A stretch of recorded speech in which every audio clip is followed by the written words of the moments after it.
From the PEP Radio Newsroom, this is the Hourly News Blast. LGBTQ Nation is reporting this story, which is part two from yesterday. If the U.S. Supreme Court does overturn the state laws regarding conversion therapy, something that Bazin says seems very likely, he believes activists will have to revert to tactics that worked to publicly discredit conversion therapists during the early 2000s.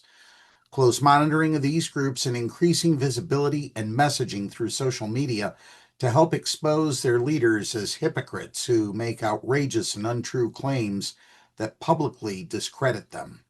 Such tactics helped expose closeted ex-gay leaders like John Paulk, George Rekers, and Alan Chambers, and led their organizations to be widely mocked online and on late night shows, and for their organizations to either disband or reorganize under new names. If we lose this case in the Supreme Court, I would urge people not to get too depressed over it because conversion therapy didn't work in the past, it doesn't work today, and it will never work in the future, Wayne Bazin said. A Supreme Court loss will be fairly or unfairly seen as a setback and a reversal in rights, even though the possible impact isn't going to be very strong, he added, voicing hope that a loss could serve to mobilize against the growing threat of Christian nationalism.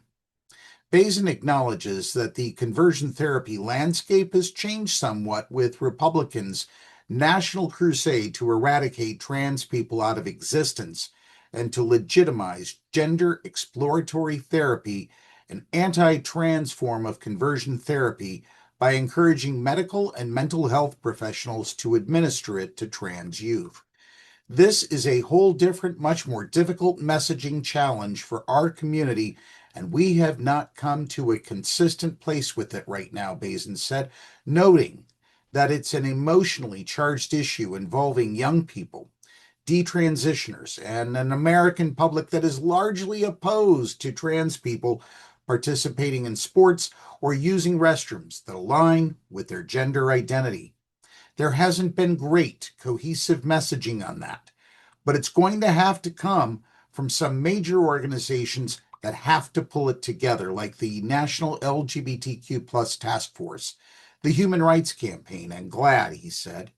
We're in the worst possible position right now where we're not fighting hard like we did, for example, for marriage equality, he continued. Leading activists need to get together with the biggest organizations that have money and decide what we're going to fight for and what we're going to retreat on regarding messaging around sports, gender affirming care, workplace and education discrimination, and other trans rights, and make some real decisions at this point because I think that's what's killing us. You have to make a decision right now. We're just stuck in between, and until that decision is made, we're going to continue to lose. In the meantime, Bazin encourages survivors of conversion therapy to keep speaking out, for social media users to share their stories, for allies to join political organizations that oppose conversion therapy, and for everyone to aggressively stay involved in fighting because history has shown there is no finish line, that anti-LGBTQ plus forces are always going to try and come back, and that Christian nationalists controlling our federal government are trying to impose a future that monitors and controls people's sexual behavior. They just cannot win under any circumstances, Bazin said. People need to understand that and fight for their lives because that's what's on the line. That's what our opponents want for us. And that concludes this story. Our thanks to Wayne Bazin for shining a light on this topic. If you are watching the video version on our YouTube channel, be sure to give the video a like and subscribe to our channel. PEP Radio is available on the Live 365 app, the PEP Radio page at paequality.com, Roku, and Alexa. Up next, we have the Meadville area weather forecast here on PEP Radio.